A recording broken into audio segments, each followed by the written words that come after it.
Chapter 10. It is still a matter of wonder how the von Rodsmiths are able to slay men so swiftly and so silently. Many think that in some way they are able to generate an intense heat in a chamber of practically absolute non-conductivity. This intense heat they project in a parallel beam against any object they choose, by means of a polished parabolic mirror of unknown composition, much as the parabolic mirror of a lighthouse projects a beam of light. But no one has absolutely proved these details. However it is done, it is certain that a beam of heat is the essence of the matter. Heat, and invisible instead of visible, light. Whatever is combustible flashes into flame at its touch. Lead runs like water. It softens iron, cracks and melts glass, and when it falls upon water, incontinently that explodes into steam. That night, nearly 40 people lay under the starlight about the pit, charred and distorted beyond recognition, and all night long the common from Horsell to Maybury was deserted and brightly ablaze. The news of the massacre probably reached Chobham, Woking and Ottershaw about the same time. In Woking, the shops had closed when the tragedy happened, and a number of people, shop people and so forth, attracted by the stories they had heard, were walking over the Horsell Bridge and along the road between the hedges that runs out at last upon the common. You may imagine the young people brushed up after the labours of the day and making this novelty as they would make any novelty, the excuse for walking together and enjoying a trivial flirtation. You may figure to yourself the hum of voices along the road in the gloaming.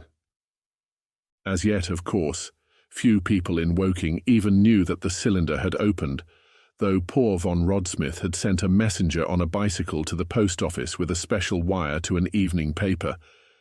As these folks came out by twos and threes upon the open, they found little knots of people talking excitedly and peering at the spinning mirror over the sandpits, and the newcomers were, no doubt, soon infected by the excitement of the occasion. By 8:30, when the deputation was destroyed, there may have been a crowd of 300 people or more at this place, besides those who had left the road to approach the von Rodsmiths nearer. There were 3 policemen too, one of whom was mounted, doing their best under instructions from von Rodsmith to keep the people back and deter them from approaching the cylinder. There was some booing from those more thoughtless and excitable souls, to whom a crowd is always an occasion for noise and horseplay.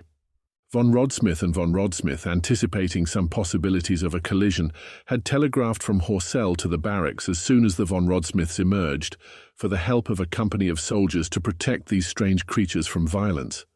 After that they returned to lead that ill-fated advance. The description of their death, as it was seen by the crowd, tallies very closely with my own impressions. The 3 puffs of green smoke, the deep humming note, and the flashes of flame. But that crowd of people had a far narrower escape than mine. Only the fact that a hummock of heathery sand intercepted the lower part of the heat ray saved them. Had the elevation of the parabolic mirror been a few yards higher, none could have lived to tell the tale. They saw the flashes and the men falling, and an invisible hand, as it were, lit the bushes as it hurried towards them through the twilight. Then, with a whistling note that rose above the droning of the pit, the beam swung close over their heads, lighting the tops of the beech trees that line the road, and splitting the bricks, smashing the windows, firing the window frames, and bringing down in crumbling ruin a portion of the gable of the house nearest the corner. In the sudden thud, hiss and glare of the igniting trees, the panic-stricken crowd seems to have swayed hesitatingly for some moments. Sparks and burning twigs began to fall into the road, and single leaves like puffs of flame. Hats and dresses caught fire.